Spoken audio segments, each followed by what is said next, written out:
La vidéo que tu viens de voir est sans doute l'un des premiers films de l'histoire. Dedans, on peut voir Jules Janssen et Auguste Lumière, deux membres fondateurs du cinéma. Deux pionniers dans le même film, leur œuvre. C'est beau, non ? Tu es libre. Le titre est un peu provocateur, c'est vrai. La liberté à laquelle on va s'atteler aujourd'hui est la liberté en art. Petit disclaimer. Avant toute chose, je ne suis pas un chercheur, pas un scientifique, je ne suis qu'un artiste. Et j'en ai marre de ces personnes qui parlent d'art sans en faire. Alors, allons-y. Peut-être qu'on t'a toujours dit que l'art n'était pas fait pour toi, peut-être que tu en fais en amateur, peut-être que tu remplis les plus grandes salles d'Europe, et alors bravo à toi. Dans tous les cas, cette vidéo est faite pour toi. Déjà parce que l'art n'est pas réservé à une élite. Ensuite, parce que l'art a tout un tas de bénéfices pour la santé mentale et la santé en général. Et enfin, parce que l'art a un pouvoir.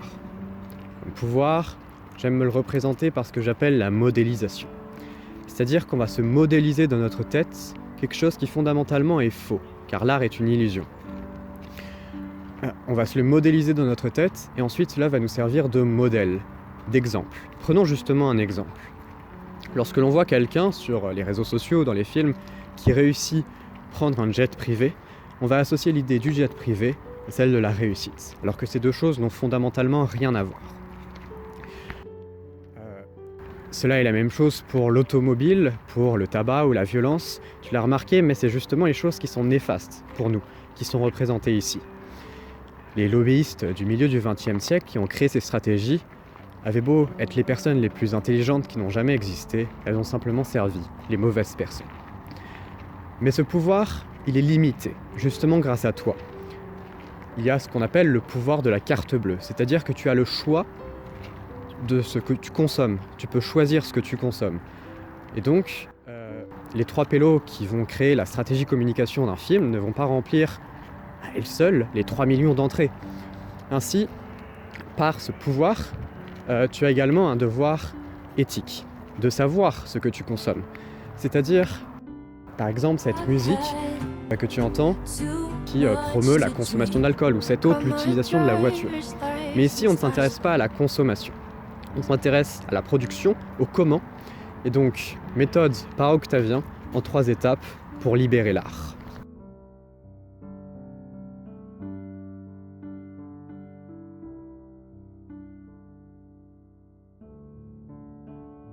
Avant toute chose, comme ça, sans préambule, je te pose la question suivante, qu'est-ce que tu veux faire de ta vie ?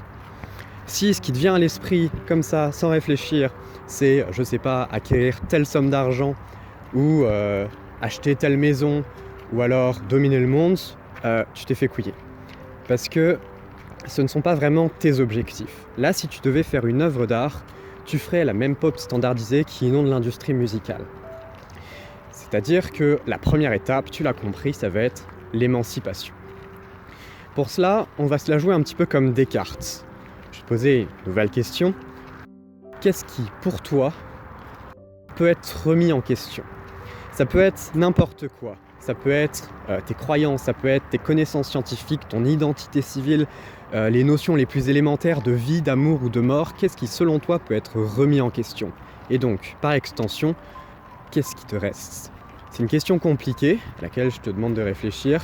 Je te laisse mettre la vidéo en pause. C'est parti.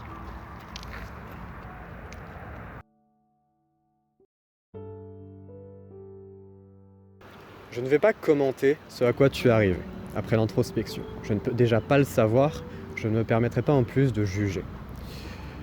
Mais je pense que tu es arrivé au point où, à part en faisant confiance à un héritage culturel ou scientifique ou des personnes d'autorité, tu ne sais presque rien. Et pourtant, tu es peut-être arrivé à quelque chose, et ça peut être des choses très simples comme te rattacher à la matière, te rattacher au mouvement, te rattacher aux mathématiques peut-être, te rattacher aux liens humains. Et ces choses qui sont extrêmement basiques sont pourtant celles qui fondent des œuvres. Les choses les plus simples sont celles qui fondent des œuvres. À partir de cette introspection, tu as peut-être également une pratique artistique qui te conviendrait le mieux. Et à partir de là, il ne suffit que de travailler. On dit qu'il faut 1000 heures pour devenir spécialiste dans un domaine. Alors, je dédramatise tout de suite, on n'a pas 1000 heures à accorder à un loisir, alors on ne va pas devenir spécialiste. Mais tu l'as compris, la deuxième étape, ça va être de travailler sa technique. Tout simplement pour pouvoir faire ce que tu veux et ne pas être restreint dans une capacité que tu n'aurais pas débloquée. Il faut commencer par les bases et ensuite, avec l'expérience, tu gagneras les connaissances qu'il te manque. On va prendre l'exemple de la musique. Tu commences avec le solfège et en apprenant un nouvel instrument, tu connaîtras de nouvelles gammes, etc. Il n'y aura pas de notification qui te dira que tu auras débloqué la compétence. Et cela nous mène à notre troisième point qui constitue de multiples deuils. Le premier deuil, c'est le deuil de la perfection.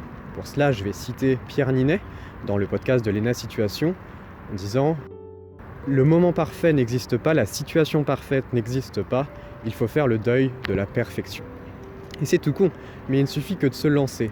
Au pire, on t'ignore, au mieux tu peux en gagner de l'argent, et dans tous les cas, tu l'auras fait. Le deuxième deuil, c'est le deuil de la réussite. Après avoir fait ta première œuvre, tu auras un désir de reconnaissance.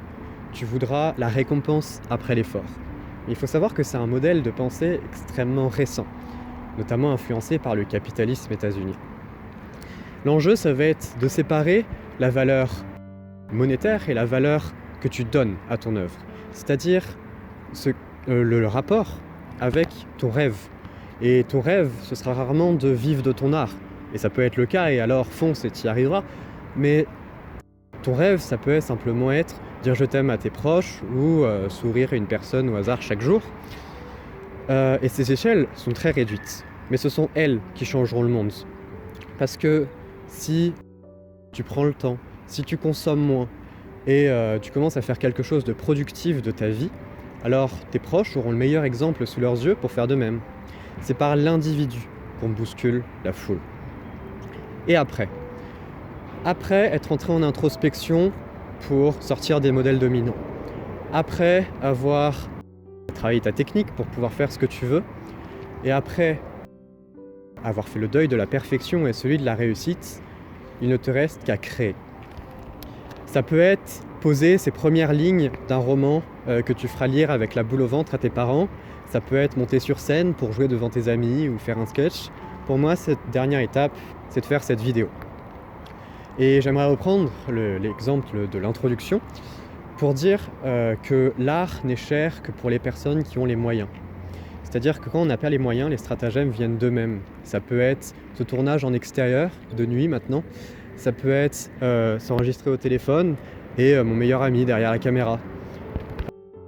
En restant vrai dans l'illusion de l'art, non seulement tu toucheras celles et ceux qui ont besoin de tes œuvres, mais en plus tu te coucheras le soir en te disant que tu auras été honnête. Et puis pour les personnes qui ne veulent pas créer, pour qui le rêve n'est pas de créer tout simplement, consommer simplement en étant responsable, parce que n'oublie jamais que tu es libre.